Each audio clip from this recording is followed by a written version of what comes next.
Beneath the desert's cruel sun, a mirage hides a killer, and only Poirot can unmask the truth. Grab a cup of tea, take a seat, and dive into The Desert Mirage. Death disguised in illusion. Poirot investigates. If you're gripped by the suspense, hit subscribe. Your support means everything to us. Chapter 1. The shimmering deception, the desert. A vast, unforgiving expanse where the sun beats down like a relentless hammer and the wind whispers secrets through the dunes. In this first chapter, we're diving right into the heart of our mystery, setting the stage for Hercule Poirot's most baffling case yet. Picture the year 1932, deep in the Egyptian Sahara, where a group of eccentric travelers has gathered for what was supposed to be an adventurous archaeological expedition.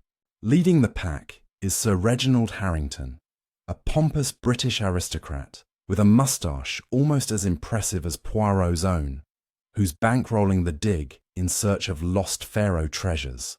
He's joined by his sharp-tongued wife, Lady Evelyn, who hides her boredom behind a veil of sophistication. Dr. Amelia Voss, a brilliant Egyptologist with a mysterious past and a knack for deciphering ancient hieroglyphs.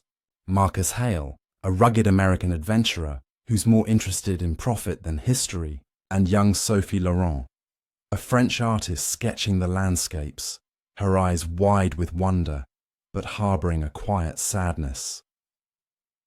Our story kicks off as the caravan crests a massive dune under the midday sun. The air shimmers with heat, creating those infamous mirages that toy with the mind.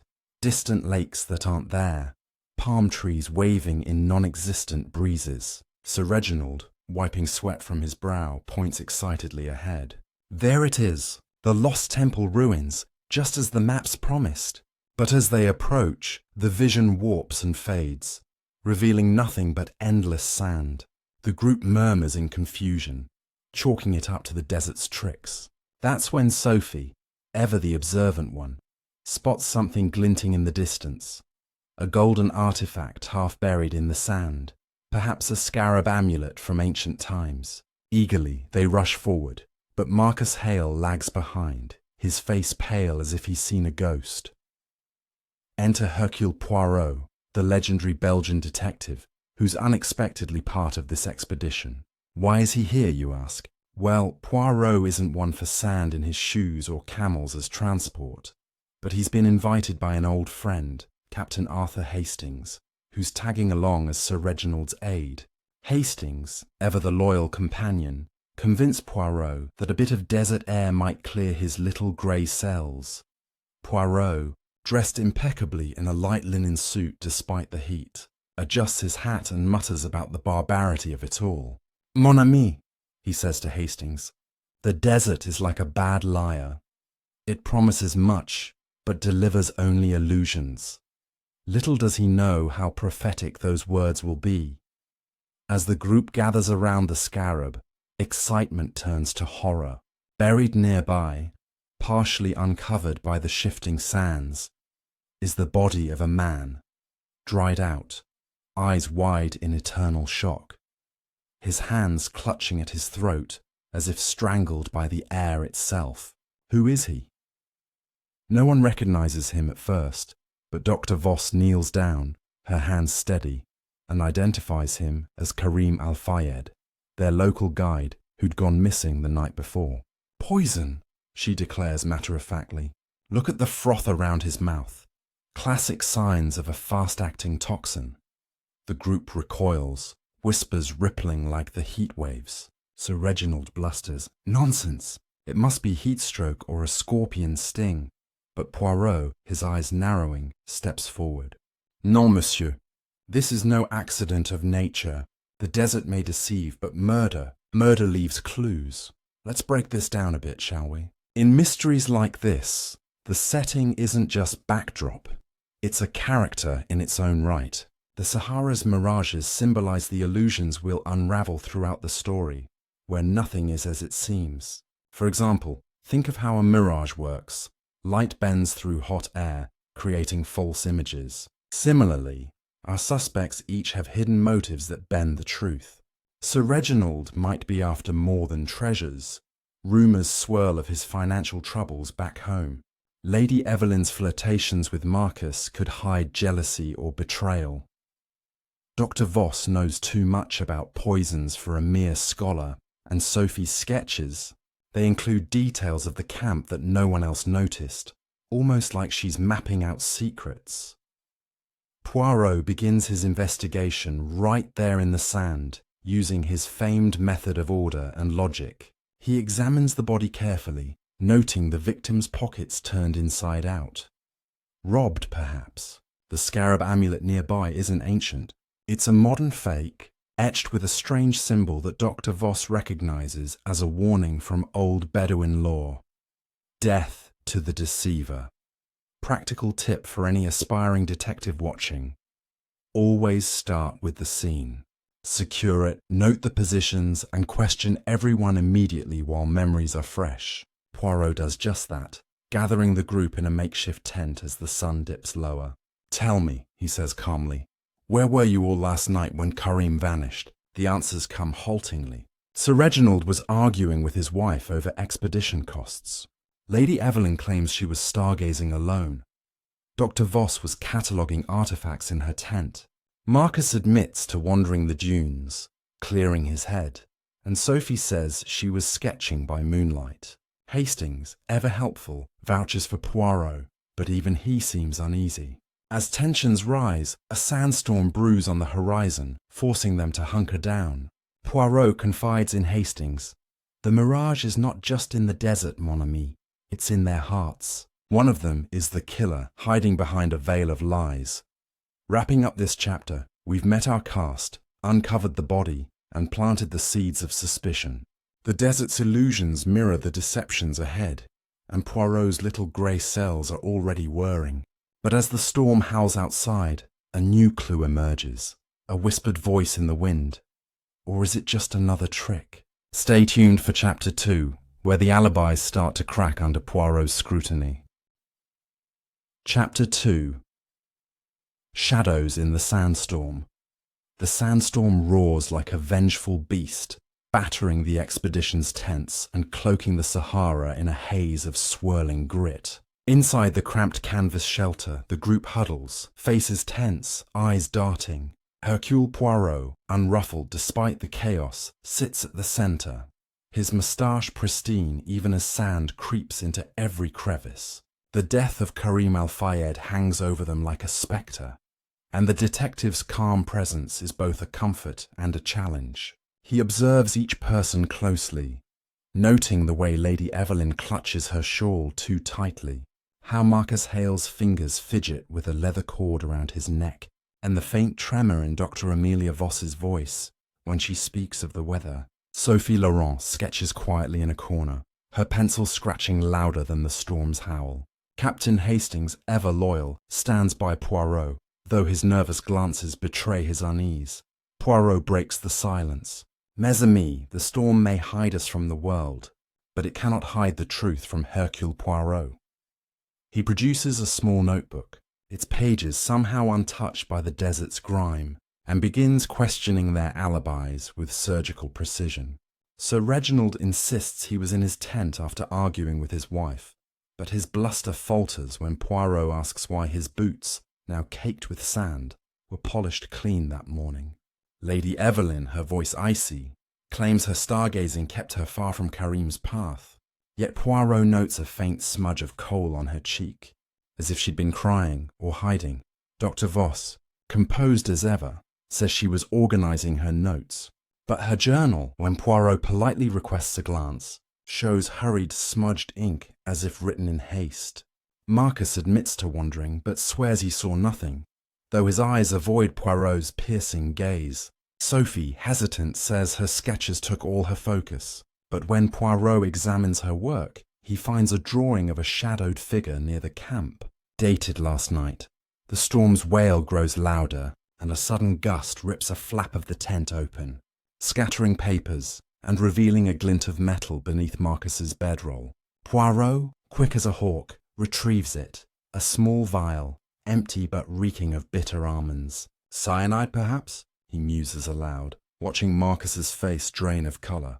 The adventurer stammers, claiming he found it near the body and hid it to avoid suspicion. The group erupts in accusations, voices overlapping like the storm's chaos. Sir Reginald points at Marcus, calling him a profiteer with no morals. Lady Evelyn snaps that her husband's greed makes him just as suspect.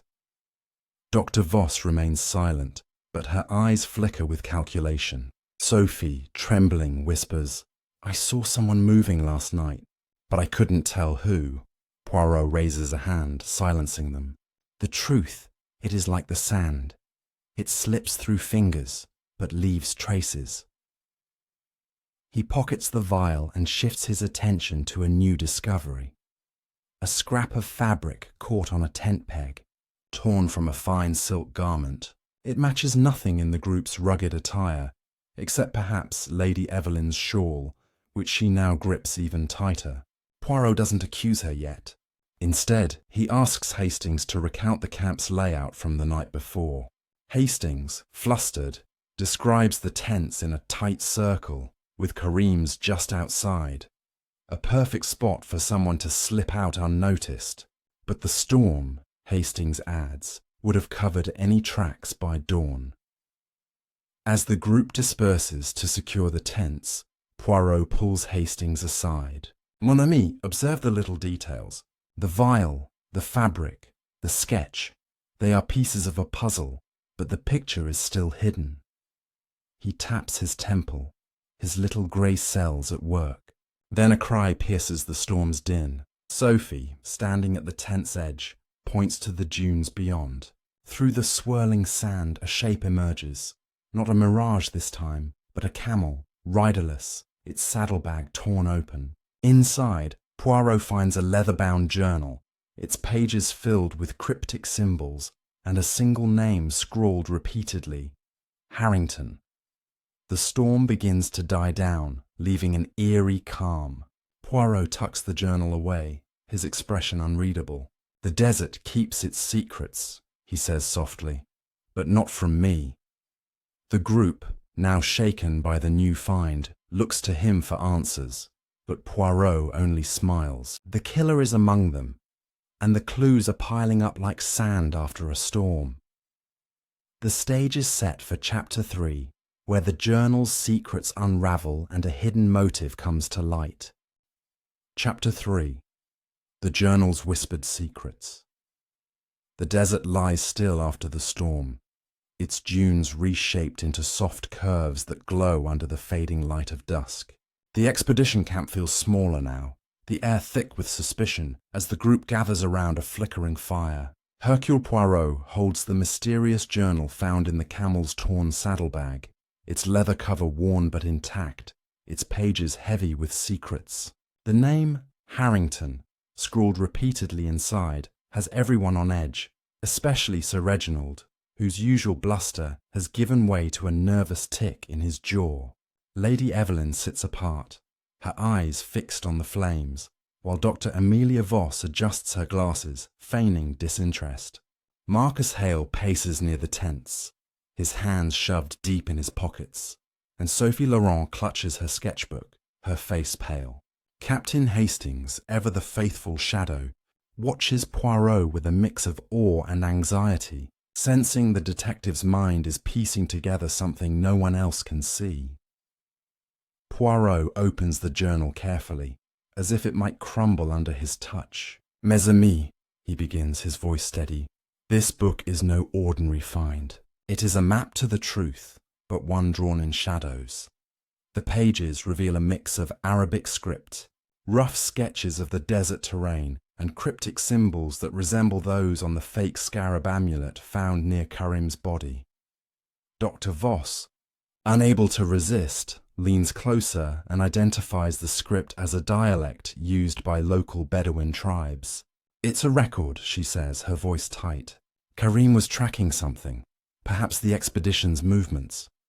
Poirot nods, but points to a series of numbers tucked in the margins, coordinates, dates, and sums of money. One entry, dated 3 days ago, reads, Harrington, £50,000. Betrayal. Sir Reginald sputters, his face red.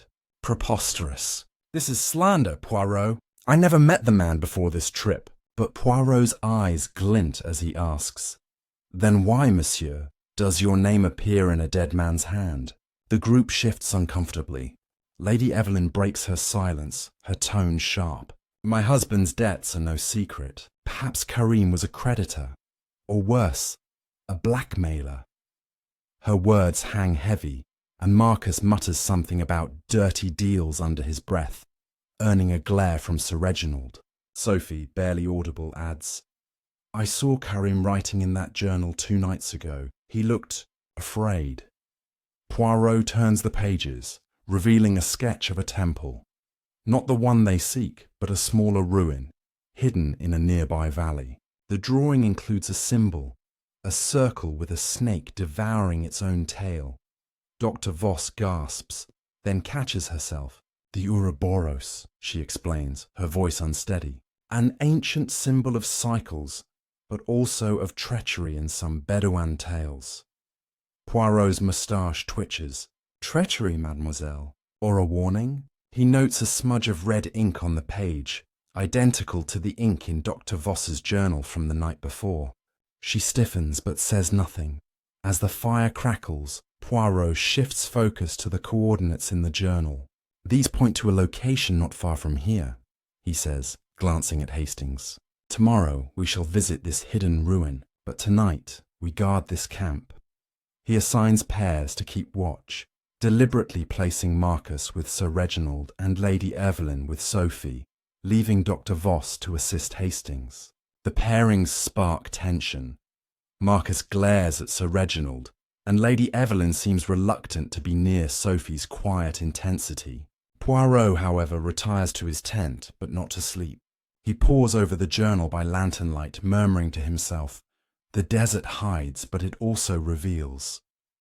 In the dead of night, a scream shatters the silence. The group rushes out to find Marcus standing over a small crate, its lid pried open, revealing a stash of gold coins stamped with the same Ouroboros symbol.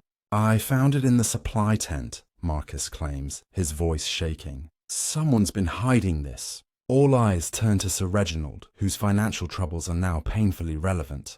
But Poirot, stepping forward, notices something else. A single footprint in the sand near the crate, too small to belong to Marcus or Sir Reginald. "The truth moves closer," he says, his gaze sweeping over the group, but the mirage shifts again. As dawn breaks, the camp prepares to follow the journal's coordinates, the weight of the gold and the journal's secrets pressing on them all. Poirot tucks the book into his coat, his expression unreadable. The killer is watching, and the desert's next illusion is about to unfold. The path leads to Chapter 4, where the hidden ruin holds more than ancient stones. Chapter 4. The Ruins of Betrayal. The dawn's sun paints the Sahara in hues of gold and crimson, but the air in the expedition camp crackles with distrust. Hercule Poirot, his linen suit somehow pristine despite the desert's grit, leads the group toward the coordinates from Karim's journal, a hidden ruin marked by the ominous Ouroboros symbol. The trek is grueling, the sand dragging at their boots as they navigate a narrow valley flanked by jagged cliffs. Sir Reginald Harrington trudges ahead, his face flushed with indignation over the gold coins found last night. Lady Evelyn trails behind, her silk scarf fluttering like a warning flag.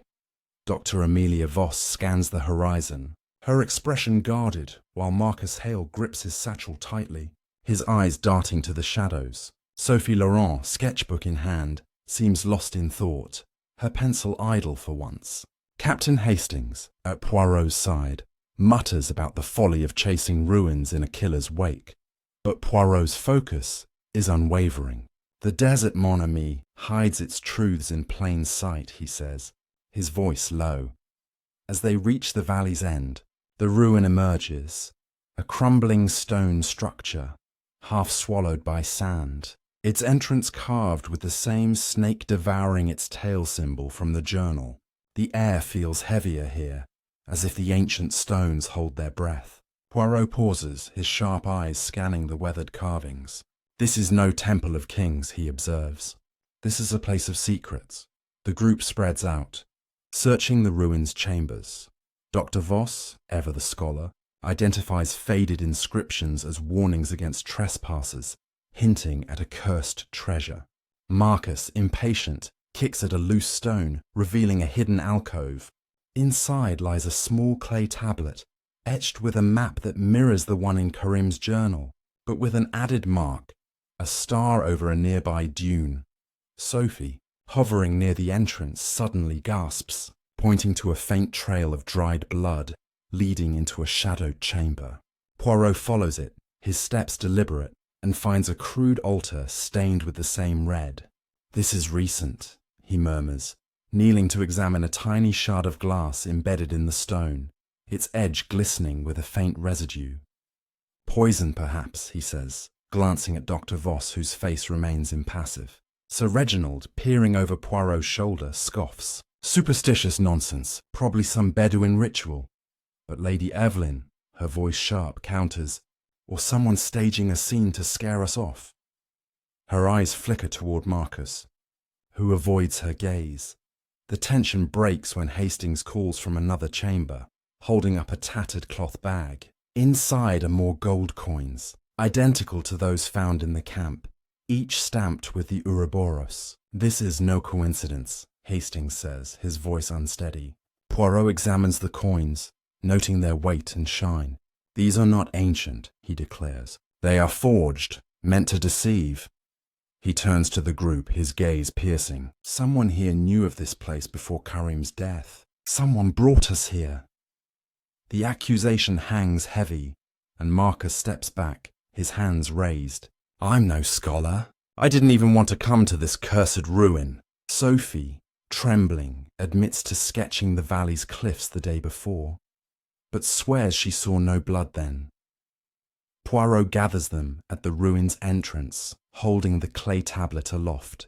This map points to the starred dune, he says. We must go there next, but first tell me, who among you has been here before? Silence falls, broken only by the desert wind. Dr. Voss finally speaks, her voice measured. Karim mentioned this valley once in passing. He said it was a place of old betrayals. Poirot's moustache twitches. And yet, mademoiselle, you did not mention this until now. Her eyes narrow, but she says no more. As they prepare to leave, a low rumble echoes through the valley, a rock slide, triggered by unseen hands, or the desert's own treachery. The group scrambles to safety, but a stone grazes Sophie's arm, drawing blood. She cries out, and Poirot, quick to assist, notices a tiny tattoo on her wrist, half hidden by her sleeve, the Ouroboros. Mademoiselle, he says softly, you have more to tell, non? Sophie pulls away, her eyes wide with fear. The group, shaken but determined, sets out for the starred dune, the clay tablet their only guide. Poirot lingers a moment, his fingers brushing the altar's blood-stained edge. The killer's trail is clearer now, but the desert's illusions are far from done.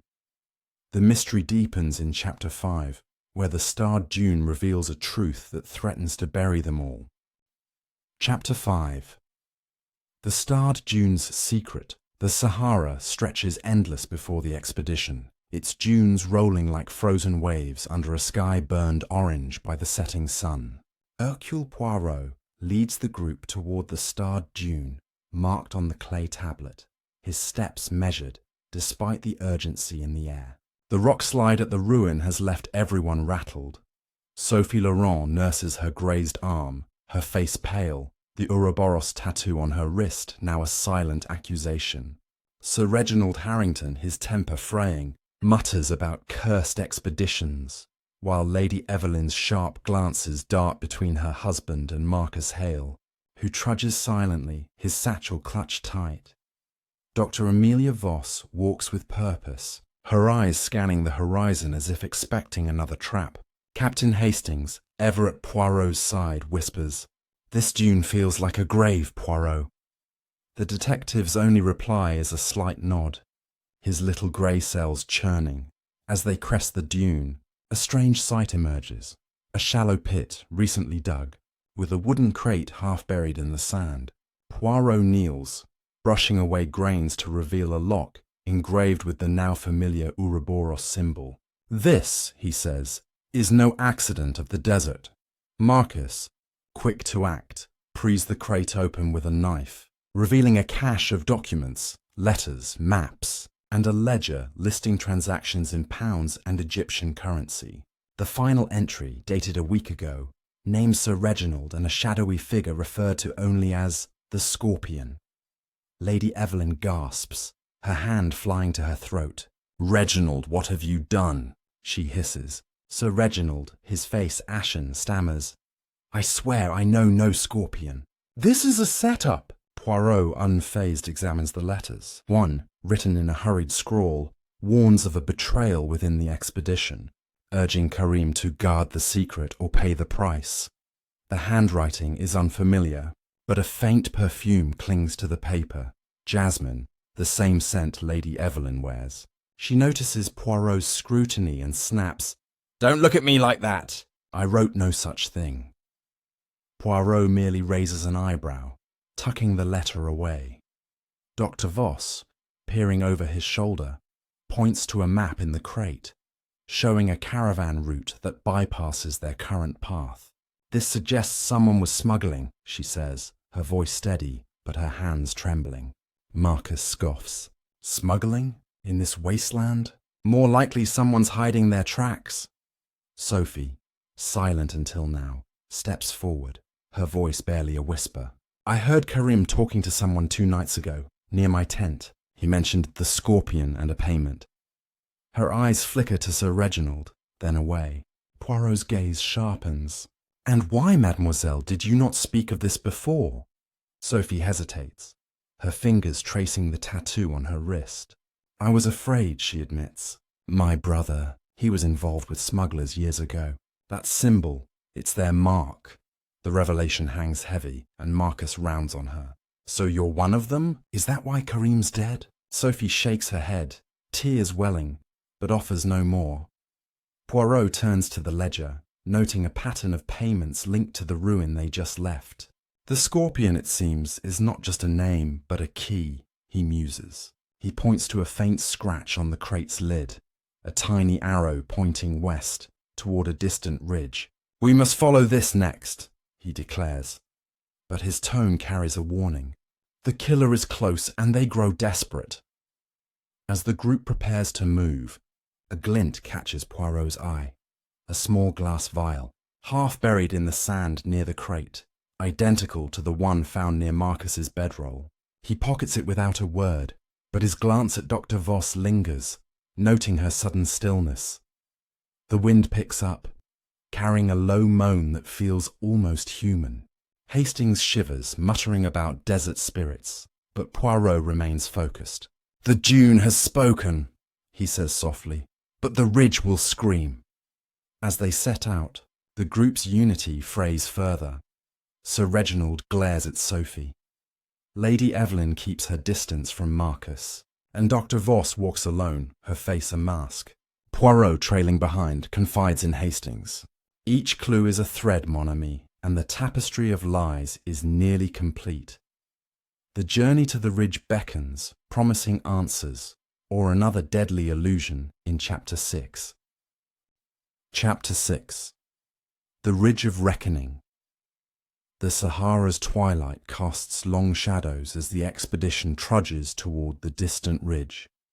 Guided by the faint arrow scratched on the crate's lid, the air is thick with unease, the weight of Karim's murder and the mysterious Scorpion pressing on every heart. Hercule Poirot, his eyes sharp beneath his hat's brim, leads with quiet determination.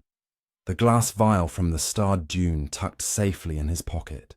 Sir Reginald Harrington, his arrogance crumbling, keeps a wary distance from Sophie Laurent, whose Ouroboros tattoo has marked her as a target of suspicion. Lady Evelyn's steps are heavy, her jasmine-scented presence now tinged with doubt. Marcus Hale grips his satchel tighter, his jaw set, while Dr. Amelia Voss scans the horizon with a scientist's precision but a gambler's nerves. Captain Hastings, trailing Poirot, mutters about the ridge's ominous silhouette. "It's like the desert itself is watching us," he says. Poirot's reply is cryptic. "The desert, mon ami, is merely the stage. The actors hold the truth. The ridge looms closer, a jagged scar of rock cutting through the dunes. As they climb its steep incline, the wind carries a faint metallic clink, stopping the group in their tracks. Poirot kneels, brushing sand to reveal a hidden trapdoor, its rusted hinges etched with the Ouroboros symbol. A smuggler's cache, perhaps, he muses, prying it open with Marcus's help. Below lies a narrow tunnel, its walls lined with crude shelves, holding more gold coins and a small, locked box. The coins, like those before, bear the snake devouring its tail mark, but the box is different. Its surface is inlaid with mother of pearl, and a faint scratch spells out scorpion. Sir Reginald's face pales. "This is madness," he whispers. "I've no part in this." Poirot, undeterred, examines the box, noting a tiny keyhole and a faint residue of powder on its edge. "Another poison, perhaps," he says, his glance flickering to Dr. Voss, who stiffens but remains silent. Lady Evelyn, her voice sharp, accuses Marcus. "You're too quick to open things, Hale. Hiding something." Marcus snaps back. "I'm not the one with debts piling up like your husband's." The argument escalates until Sophie, her voice trembling, interrupts. "I saw a shadow here last night," she says, pointing to the ridge's base. "Someone moving fast carrying something small." Her words draw a glare from Dr. Voss, whose fingers twitch as if reaching for an answer.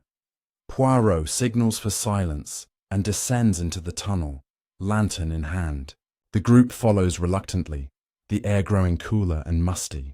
Inside they find a ledger, different from the one in the crate, listing names, dates, and payments, with Harrington circled in red ink next to a sum of £100,000. A note in the margin reads, "Scorpion delivers tonight." Lady Evelyn's composure cracks, her hand gripping Sir Reginald's arm. "You fool," she hisses. "What have you dragged us into?" Sir Reginald shakes her off, his voice hoarse. "I told you I know nothing of this scorpion." But Poirot's eyes narrow, catching a faint tremor in the man's hands. At the tunnel's end, a crude altar mirrors the one in the ruin, its surface stained with fresh blood. Nearby lies a broken knife, its blade etched with, you guessed it, the Ouroboros. Poirot lifts it carefully, noting its weight. "This was no ritual tool," he says. "It was meant to kill." Hastings, peering over his shoulder, spots a torn piece of fabric caught on a rock, its silk weave matching Lady Evelyn's scarf. She gasps, claiming it must have torn during the climb, but her eyes betray panic. Marcus, meanwhile, lingers near the shelves, his hand brushing a hidden panel that springs open, revealing a single photograph.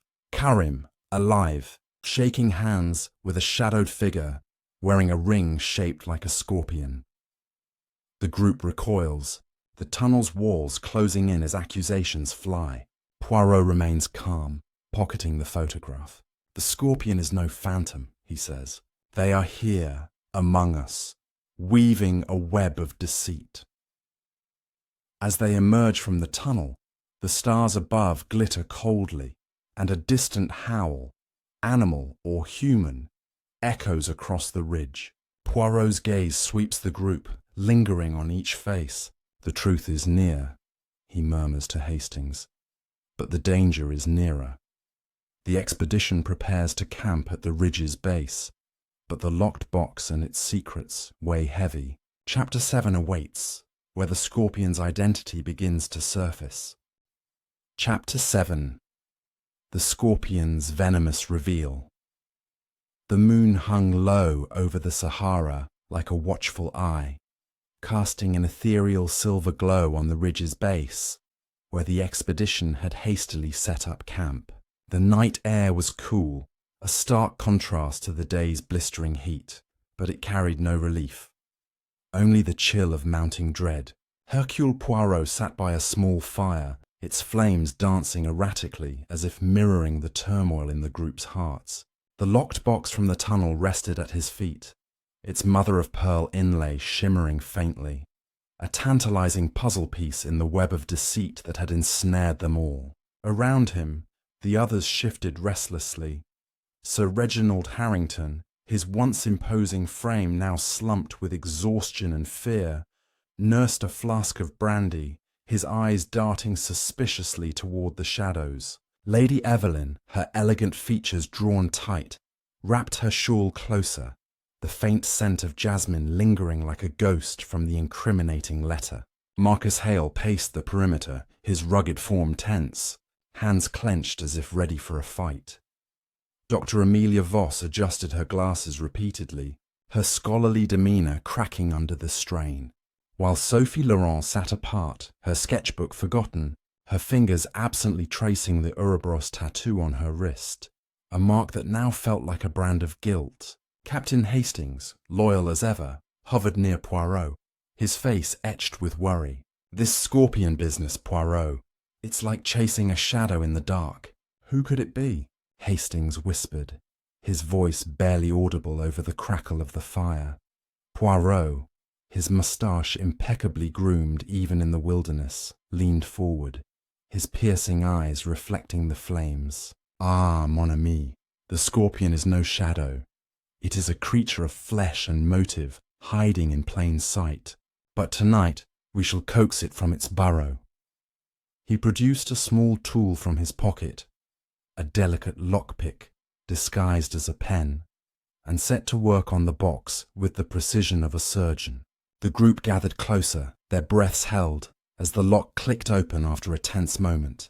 Inside lay a bundle of papers, tied with a faded ribbon, and a small, ornate ring shaped like a scorpion, its tail curved into a sharp point. Poirot lifted the ring first, holding it up to the firelight. "Behold," he said softly, "the symbol of our phantom. This is no mere trinket. It is a seal used to mark documents or poisons." Dr. Voss inhaled sharply, her hand flying to her mouth, but she quickly composed herself. "That design," she murmured. "It's from ancient Persian law, a sign of deadly intrigue." The papers unfolded next, revealing a series of correspondence that painted a vivid picture of betrayal. The first letter, yellowed with age but dated only months prior, was addressed to Sir Reginald from an anonymous sender. "The debt is due. Deliver the artifacts, or face the scorpion's sting." Sir Reginald's face drained of colour, his brandy flask slipping from his grasp. I received something like this back in London," he admitted, his voice hoarse. "I thought it was a prank, a rival collector trying to scare me off the expedition. But I ignored it, poured funds into this dig to find real treasures, to pay off my creditors." Lady Evelyn's eyes blazed with fury. "You fool! You dragged us into this mess for your gambling debts, and now Karim's dead because of it?" She stood abruptly, her shawl slipping to reveal a faint scar on her collarbone, shaped oddly like a scorpion's tail, perhaps a burn or an old wound. Poirot's gaze lingered there, but he said nothing yet. Marcus, who had stopped pacing, snatched a letter from the pile. "Look at this one," he growled, his American accent thick with anger. "It mentions a partner in the expedition, someone to ensure the smuggling goes smooth. Coordinates match the ruin in the dune." His eyes locked on Dr. Voss. "You knew those places too well. Doc, always one step ahead with your scholarly knowledge." Dr. Voss recoiled, her composure fracturing. "How dare you? I'm an Egyptologist, not a criminal. Karim approached me about ancient symbols, that's all. He was terrified of something, rambling about a curse tied to the Ouroboros." Sophie, her voice trembling, added, "He confided in me too, said the scorpion was real, a person who'd infiltrated the group to steal the treasures we found. He thought it was someone close to Sir Reginald."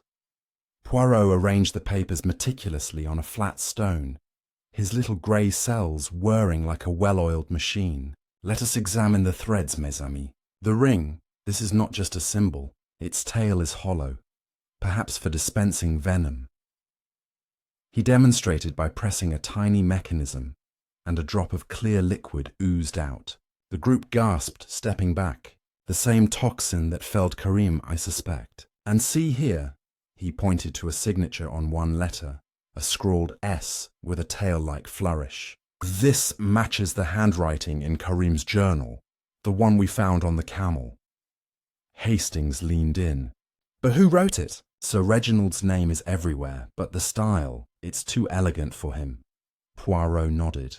Precisely. Observe the jasmine residue on these edges, the same as on the letter from the crate, and the silk thread tying the bundle, torn from a fine garment, like the scrap we found in the tunnel.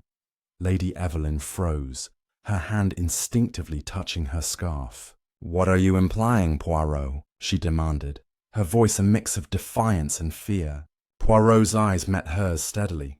Madame, your perfume, your scar, your knowledge of your husband's debts, they weave a pattern, but let us not jump to conclusions. There is more. He unfolded the final document. A contract, forged in Sir Reginald's name, promising delivery of smuggled artifacts to a buyer in Cairo.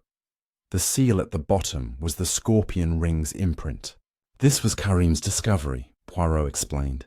He was not just a guide. He was investigating the smuggling ring, perhaps for his own gain or to expose it. The scorpion silenced him before he could reveal all. The camp fell silent, save for the distant call of a desert fox. Marcus broke it first, his voice low. So it's her, Lady Evelyn. She's the scorpion, covering for her husband's mess. Lady Evelyn laughed bitterly, but it cracked into a sob.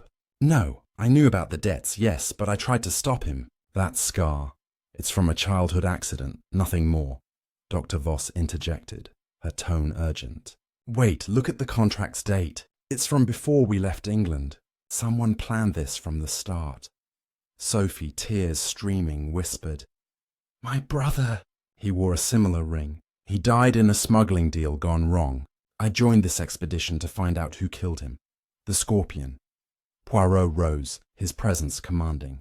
The pieces fit, but the puzzle is not complete. The vial I found at the dune, the broken knife in the tunnel, they point to desperation. The scorpion is cornered, and they will strike again. As if on cue, a shadow moved at the camp's edge, a figure cloaked in darkness, slipping toward the tents. Hastings shouted, There! Someone's there! The group surged forward, but the figure vanished into the night, leaving behind a dropped item. A glove, stained with the same powder as the ring's venom. Poirot picked it up, his expression grave. The chase begins, mes amis, but beware! The scorpion's sting is fatal. The night deepened, suspicions boiling over into whispered arguments and uneasy alliances. Sir Reginald confronted his wife in hushed tones. Marcus eyed Dr. Voss with distrust, and Sophie confided more to Poirot about her brother's fate. As dawn's first light crept over the horizon, Poirot confided in Hastings. The reveal is near, mon ami. One more illusion to shatter. The venom spreads in Chapter 8, where alliances fracture and the true scorpion strikes. Chapter 8. Fractured Alliances. The first rays of dawn crept over the Sahara, bathing the ridge camp in a pale, unforgiving light that revealed every crack in the expedition's fragile unity. The air buzzed with tension, as if the desert itself sensed the storm brewing among the group. Hercule Poirot stood near the fire's dying embers, the poisoned glove from the previous night's chase cradled in his hands like a fragile relic, its faint chemical scent. Bitter almonds, the hallmark of cyanide, linked it to the vial, the ring, and Karim's gruesome death. The group huddled nearby, their faces drawn from sleeplessness and suspicion. Sir Reginald Harrington, his eyes bloodshot from brandy and fear, stood apart, his once commanding presence reduced to a man haunted by his own secrets. Lady Evelyn, her jasmine perfume now faint, clutched her shawl, her gaze flickering between defiance and despair. Marcus Hale, his rugged frame taut, gripped a makeshift club fashioned from a tent pole. as if expecting an attack at any moment. Dr. Amelia Voss, her scholarly calm fraying, adjusted her glasses with shaking hands, while Sophie Laurent, her Ouroboros tattoo now openly visible, stared into the distance, her grief for her brother mingling with dread. Captain Hastings, ever Poirot's anchor, paced nervously, muttering, "That shadow last night, Poirot. It was no mirage. The Scorpion's playing with us." Poirot, his moustache a beacon of calm, replied softly, "Non, mon ami. The Scorpion is not playing. They are cornered, and a cornered beast is most dangerous." Poirot gathered the group, his voice cutting through the morning chill like a blade. "Mes amis, the glove is a thread in our tapestry of lies. It is too small for Monsieur Hale, too coarse for Madame Evelyn's delicate hands, but its poison matches the Scorpion's tools. We are close, too close for the killer's comfort." He held up the glove, noting a tiny embroidered initial, V, barely visible on the cuff. Dr. Voss's face paled, her hand instinctively touching her sleeve. "That's not mine," she said quickly, too quickly. "Anyone could have planted it." Marcus rounded on her, his voice rough. "You're always so calm, Voss, always knowing just a bit too much about poisons and symbols. You expect us to believe you're just a bookworm?" Sir Reginald, seizing the moment, pointed a trembling finger. "She's right to question you. You've been skulking about since Karim died, Hale. That vial near your bedroll. Explain that." Marcus's eyes blazed. "I told you I found it. Maybe you dropped it to frame me, you bankrupt fraud." The argument erupted into chaos, voices overlapping like a sandstorm's roar. Lady Evelyn, her composure cracking, shouted, "Enough! You're all vipers, turning on each other, while the real killer laughs." Sophie, tears streaming, clutched Poirot's arm. "Please, Monsieur Poirot, I can't bear this. My brother, he died because of the Scorpion. I know it. That ring from the box, it was his design. He was no saint, but he didn't deserve to die." Poirot's eyes softened, but his voice remained firm. "Mademoiselle, your brother's fate is a key, but you must trust Poirot. The truth will not hide much longer." He turned to the group, raising a hand for silence. "Let us return to the facts. The glove, the ring, the contract, all point to a plan older than this expedition. The Scorpion is not merely a smuggler but a manipulator, turning us against each other. Poirot led them to the tents, where he had laid out the evidence. The journal, the letters, the coins, the photograph of Karim with the shadowed figure, and now the glove. He pointed to the photograph, its edges worn, but the Scorpion ring on the stranger's hand clear. "This," he said, "is our Scorpion, or their agent. But observe the background." He held it to the light, revealing a faint outline of the expedition's caravan, taken weeks ago in Cairo before their journey began. "This was planned from the start, mes amis. Someone among us, or someone who knew us, set this trap." Lady Evelyn's voice trembled. "Then why Karim? Why kill a guide?" Poirot's gaze was piercing. "Because, madame, Karim was no mere guide. He was a threat, uncovering the Scorpion's dealings. The contract in his name, the coins, the warnings, all meant to silence him." As the group absorbed this, a faint clatter came from the supply tent. Hastings, ever quick, darted inside, emerging with a small satchel, Marcus's, left unattended during the argument. Inside was a folded map, marked with a route leading back to the starred dune, and a single gold coin, its Ouroboros glinting. Marcus lunged forward. "That's not mine! Someone's framing me, I swear!" But Sophie's eyes widened. "That map, it's in my brother's handwriting. He used to mark his routes like that, with tiny stars." Her voice broke, and Poirot's hand steadied her. "Mademoiselle, your brother's shadow looms large, but it is the living we must unmask." Poirot turned to Dr. Voss, his voice deceptively gentle. "Mademoiselle Voss, your knowledge of poisons is remarkable. The residue on the glove, the ring, the vial, all cyanide, a toxin you described with such precision on the first day." Voss's face hardened. "I'm a scientist, Poirot. I study, I don't kill." but her fingers betrayed her, twisting a ring on her hand. Not a scorpion, but a simple band engraved with a faint V. Poirot's moustache twitched. And yet, the initial matches. Tell me, did you know Karim before this expedition? Voss hesitated, then admitted. He consulted me once, in Cairo, about Bedouin artifacts. He seemed nervous, but I thought it was the pressure of the dig. The sun climbed higher, baking the camp. Poirot gathered the group once more, his tone grave. The scorpion thrives on division, turning ally against ally. But I see the pattern now. The glove was left to point fingers, the map to sow doubt, the ring to tie us to the past. Tonight, we set a trap of our own. He outlined a plan. They would pretend to sleep, leaving the locked box unguarded in the center of camp, while he and Hastings watched from the shadows.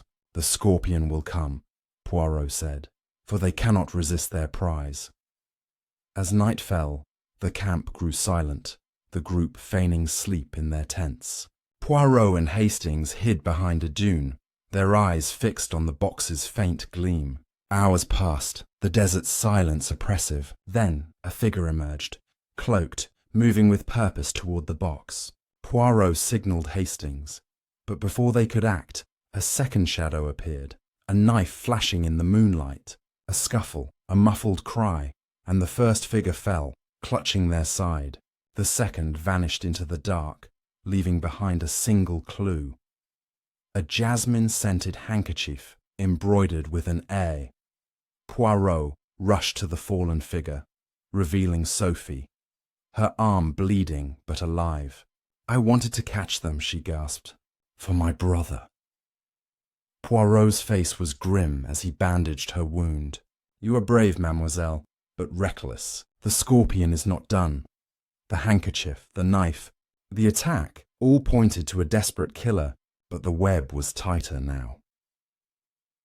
Chapter 9 looms, where Poirot's trap closes and the scorpion's mask begins to slip. Chapter 9. The trap closes. The Sahara night was a cloak of darkness, pierced only by the faint flicker of stars and the tension that gripped the expedition camp like a vice. Hercule Poirot knelt beside Sophie Laurent, his hands steady as he finished bandaging her wound from the shadowy attack. Her face was pale, her breath shallow, but her eyes burned with determination. "I saw them, Monsieur Poirot," she whispered, clutching his sleeve. The second figure. They moved like they knew the camp. The jasmine-scented handkerchief, embroidered with an E, lay on the sand beside the locked box, its delicate fabric a stark contrast to the violence that had just unfolded. The group, roused by the commotion, gathered in a tight circle, their faces a mix of fear and accusation. Sir Reginald Harrington, his voice hoarse, clutched his coat, his eyes darting to his wife. Lady Evelyn, her composure shattered, stared at the handkerchief as if it were a venomous snake.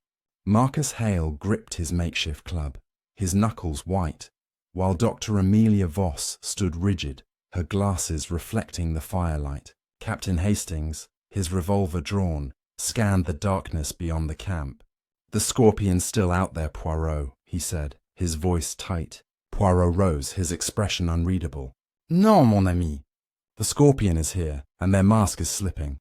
Poirot held the handkerchief aloft, its jasmine scent unmistakable. "This," he declared, "is no coincidence. It points to a truth we have danced around too long." Lady Evelyn's voice cracked as she stepped forward.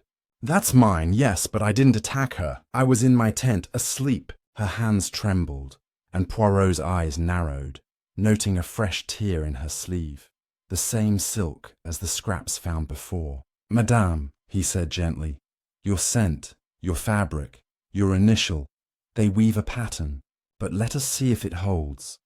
He turned to the group, his voice commanding. The trap was set to draw the scorpion, and draw them it did.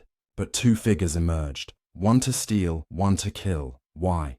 He gestured to the locked box, still untouched in the center of the camp.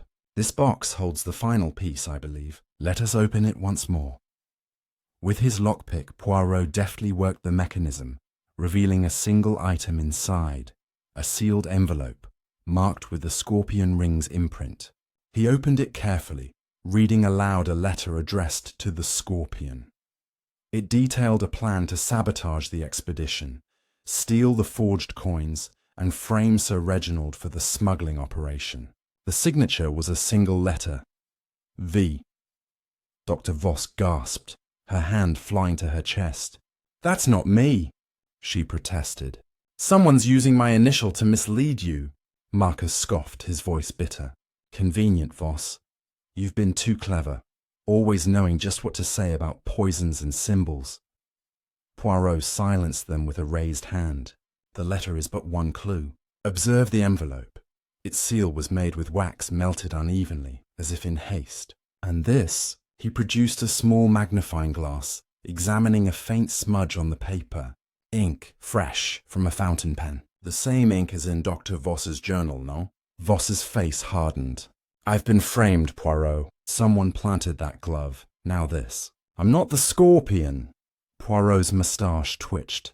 "Perhaps, mademoiselle, but your knowledge of cyanide, your presence at every discovery, it begs questions." Sophie, now steadied by Hastings, spoke up, her voice stronger. "The figure who attacked me, they wore a cloak, but I saw a flash of metal, a bracelet maybe, on their wrist. It wasn't Dr. Voss. She doesn't wear jewellery like that." Her eyes flicked to Lady Evelyn, who instinctively tucked her wrist under her shawl. Poirot nodded, stepping closer to Evelyn. "Madame, may I see your bracelet?" Reluctantly, she extended her arm, revealing a silver bangle engraved with a floral pattern. Not a scorpion, but heavy enough to glint in the moonlight. "I've worn this for years," she said defiantly. "It proves nothing." Poirot's gaze lingered, then shifted to Marcus. "And you, monsieur, who were so quick to find the satchel with the map. Tell me, where is your leather cord necklace tonight?" Marcus's hand flew to his neck, his face paling. "Lost it in the scuffle," he muttered. Nothing more.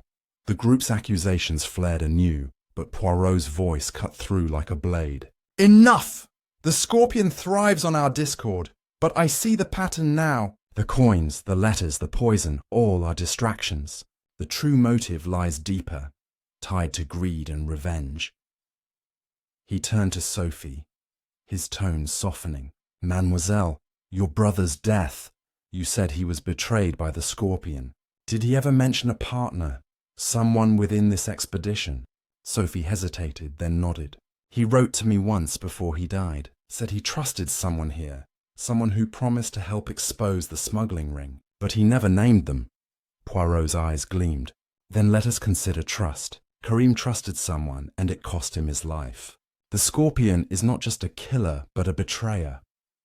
He produced the photograph from the tunnel, showing Karim shaking hands with the shadowed figure. "This ring," he said, holding up the Scorpion ring, "was worn by the betrayer, and I believe I know who." He paused, letting the silence build, then pointed to the ground near the box, where fresh footprints, small, deliberate, led toward the tents. "These match the print at the starred dune.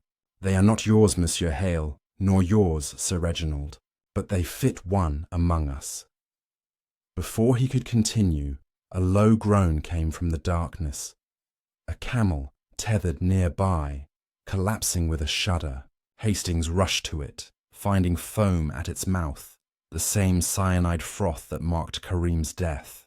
"Poisoned!" Hastings exclaimed. Poirot's face darkened.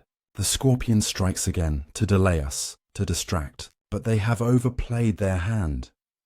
He scanned the group, his gaze settling on each face, searching for the telltale flinch, the handkerchief, the footprints, the letter, all pointed in conflicting directions, yet Poirot's little grey cells were aligning the pieces. As the group stood frozen, a faint rustle came from Dr. Voss's tent. Poirot moved swiftly, pulling back the flap to reveal a hidden satchel stuffed with more forged coins and a vial of clear liquid. Cyanide, unmistakably. Voss cried out, "That's not mine!" But Poirot's voice was calm, lethal. "Someone wishes us to believe it is. The Scorpion's final trick is to frame another. He turned to the group, his eyes blazing. Tomorrow at dawn we confront the truth. Sleep lightly, mes amis, for the Scorpion watches. The final unmasking awaits in Chapter 10, where Poirot reveals the killer and the desert's last illusion fades. Chapter 10. The Final Mirage. Unveiled. The Sahara dawn broke with a fierce clarity, the sun rising like a judge over the expedition's camp, where shadows of suspicion had grown long and jagged. The air was heavy with the weight of the night's near-fatal attack, the poisoned camel, and the satchel of cyanide found in Dr. Amelia Voss's tent. Hercule Poirot stood at the centre of the camp, his linen suit immaculate despite the desert's relentless assault, his eyes gleaming with the certainty of a man who had finally pieced together the puzzle. The locked box, the scorpion ring, the jasmine-scented handkerchief, and the forged coins lay arranged before him on a makeshift table of crates, each item a thread in the tapestry of deceit he was about to unravel. The group stood in a tense semicircle. Sir Reginald Harrington, his face haggard, his bravado reduced to a nervous twitch. Lady Evelyn, her elegance frayed, clutching her shawl as if it could shield her from the truth. Marcus Hale, his rugged frame coiled like a spring, eyes darting for an escape. Dr. Voss, her scholarly poise shattered, her glasses fogged with anxiety. And Sophie Laurent, her bandaged arm a reminder of her bravery, her gaze fixed on Poirot with desperate hope. Captain Hastings, ever faithful, stood at Poirot's side, his revolver holstered but his hand ready. "This is it, isn't it, Poirot?" he whispered. "The end of the game." Poirot's moustache twitched. "Oui, mon ami." The mirage dissolves, and the Scorpion stands revealed. Poirot raised a hand, silencing the group's murmurs. "Mes amis, the desert has played its tricks, but Hercule Poirot is not deceived. Karim Al-Fayed's murder was no random act. It was the climax of a scheme woven with greed, betrayal, and revenge. Let us unravel it, step by step." He began with the evidence, his voice steady and commanding. The scarab amulet, a fake, bore the Ouroboros, a symbol of treachery. The journal, the coins, the letters, all pointed to a smuggling ring, with Sir Reginald's name as the bait. But why? To frame him, or to hide a deeper truth?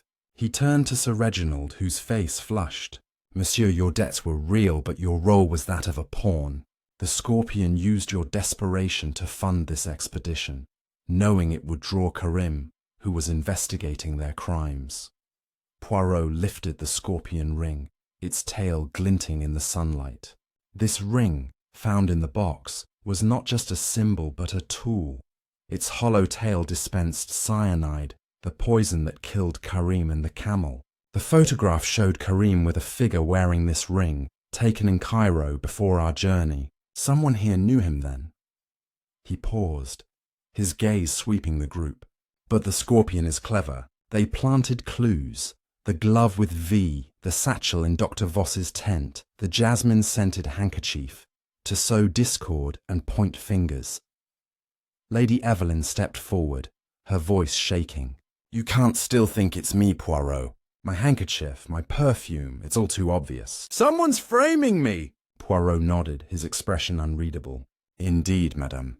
The clues against you are too perfect, like a mirage crafted to mislead. Your scar, your shawl's tears, they suggest a role, but not the lead." He turned to Dr. Voss, who flinched. "Mademoiselle Voss, your knowledge of poisons, your initial on the glove, the ink in your journal, it all points to you. Yet you claim to be framed. Why then did you hide your meeting with Karim in Cairo?" Voss's eyes widened. "I told you he asked about artifacts. I didn't know he was involved in smuggling until it was too late." Poirot's gaze shifted to Marcus. "Monsieur Hale, your quick hands found vials, maps, coins, always at the right moment. Your leather cord necklace, conveniently lost, and your wanderings the night Karim died. Suspicious, no?" Marcus's jaw tightened. "I'm no killer, Poirot. I'm here for profit, sure, but I didn't touch Karim." Poirot's eyes then settled on Sophie, soft but piercing. Mademoiselle Laurent, your brother's death drove you here, seeking the scorpion. Your tattoo, your sketches, your bravery last night, all noble. Yet you saw more than you admitted, did you not? Sophie's breath caught, but before she could speak, Poirot raised the letter from the locked box, signed with a flourished S. This letter, addressed to the scorpion, was written in haste, its ink matching Dr. Voss's journal. But the handwriting, he produced a page from Sophie's sketchbook, revealing a note she'd written to herself, its script identical to the letters. The group gasped, and Sophie staggered back. No, I didn't write that. I was trying to find the scorpion, not be them. Poirot's voice was gentle but firm. Mademoiselle, your brother was betrayed by the scorpion, yes, but he was also their partner. The ring was his design, as you said. When he threatened to expose the smuggling, the scorpion killed him, and Karim, who learned the truth. Poirot turned to the group, his voice rising. The scorpion is not one of you. It is all of you in part. Sir Reginald's debts funded the expedition, a perfect cover. Lady Evelyn's knowledge of his dealings made her a target for blackmail. Dr. Voss's expertise in poisons and symbols was used to craft the perfect murder. Marcus's greed led him to handle the coins, unaware he was a pawn. But Sophie, he faced her, his eyes sad. You joined to avenge your brother, but you found his journal, his plans, his ring. You took up his role, not as a killer, but as a seeker of justice. Last night, you tried to catch the true scorpion and nearly paid with your life. He pointed to the handkerchief. This belongs to Lady Evelyn, but it was planted by the true scorpion, Dr. Voss. The group froze, and Voss's face crumpled. No, you're wrong. But Poirot continued, relentless. Your ink, your initial, your knowledge of cyanide. It was you who met Karim in Cairo.